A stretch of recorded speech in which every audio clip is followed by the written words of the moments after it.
दोस्तों, क्या आप जानते हैं भगवान शिव का लिंग कब कटा था और किसने काटा था और शिवलिंग की पूजा कब से शुरू हुई? प्राचीन हिंदू धर्म ग्रंथों में वर्णित एक रहस्यमयी कथा हमें भगवान शिव के पहले शिवलिंग के उद्भव की ओर ले जाती है, जो हमें आज भी विस्मय में डाल देती है। ये कहानी ब्रह्मांड में हुई एक ऐसी घटना से जुड़ी है जिसने शिव की पूजा के स्वरूप को हमेशा के लिए बदल दिया। सदियों पहले जब सृष्टि अपनी प्रारंभिक अवस्था में थी, दक्ष प्रजापति के यज्ञ में माता सती के आत्मदाह से दुखी होकर भगवान शिव ने अपना सब कुछ त्याग दिया। वे यज्ञ के भस्म अपने शरीर पर लपेटकर दारुक वन के घने जंगलों में गहन तपस्या में लीन हो गए।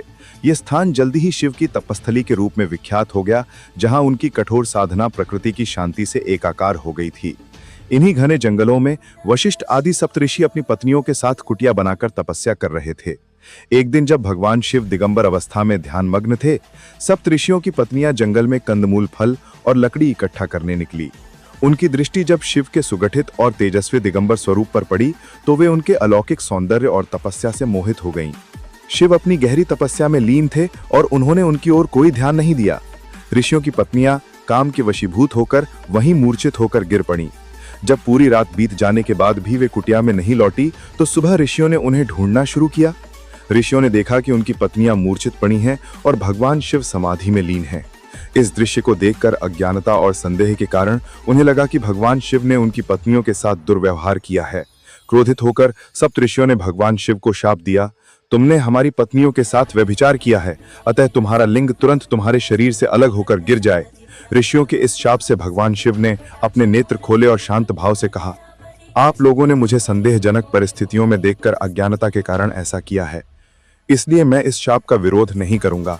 मेरा लिंग स्वतः गिरकर इस स्थान पर स्थापित हो जाएगा और तुम सभी सप्तऋषि ही आकाश में तारों के साथ अनंत काल तक लटके रहोगे। जैसे ही शिव का लिंग उनके शरीर से अलग होकर पृथ्वी पर गिरा, पूरे संसार में हाहाकार मच गया। ब्रह्मांड में भयंकर उथल पुथल मच गई, जिससे सभी देवता चिंतित हो उठे। ब्रह्मदेव ने इस प्रकोप से संसार को बचाने के लिए ऋषियों को मां पार्वती की उपासना करने का आदेश दिया। वे जानते थे कि शिव के इस प्रचंड तेज को केवल पार्वती ही धारण कर सकती हैं। ऋषियों ने मां पार्वती की घोर तपस्या की और उनकी प्रार्थना से प्रसन्न होकर पार्वती योनि रूप में प्रकट हुई और शिव के गिरे हुए लिंग को धारण किया। इस प्रकार लिंग और योनि के मिलन से पहले शिवलिंग की स्थापना हुई। पौराणिक मान्यताओं के अनुसार सबसे पहले शिवलिंग का पूजन जागेश्वर धाम से ही प्रारंभ हुआ, जो आज भी उत्तराखंड के अल्मोड़ा जिले में देवदार के घने जंगलों के बीच स्थित एक पवित्र तीर्थ स्थल है। इस घटना के बाद से ही हिंदू धर्म में भगवान शिव की लिंग रूप में पूजा की परंपरा शुरू हुई और ये मानना है कि लिंग के रूप में पूजने पर ही वे सभी भक्तों की मनोकामनाओं को पूर्ण करते हैं। ये जागेश्वर धाम, जहां लगभग 250 छोटे बड़े मंदिर विद्यमान हैं, आज भी लाखों श्रद्धालुओं का आस्था का केंद्र है, विशेषकर महामृत्युंजय महादेव का मंदिर, जो यहाँ का सबसे विशाल और प्राचीनतम मंदिर है। दोस्तों, आशा करता हूँ कि ये कहानी आपको पसंद आई होगी और वीडियो को लाइक करें। अपना ख्याल रखिए। तब तक के लिए मिलते हैं नेक्स्ट वीडियो में। बाय, धन्यवाद।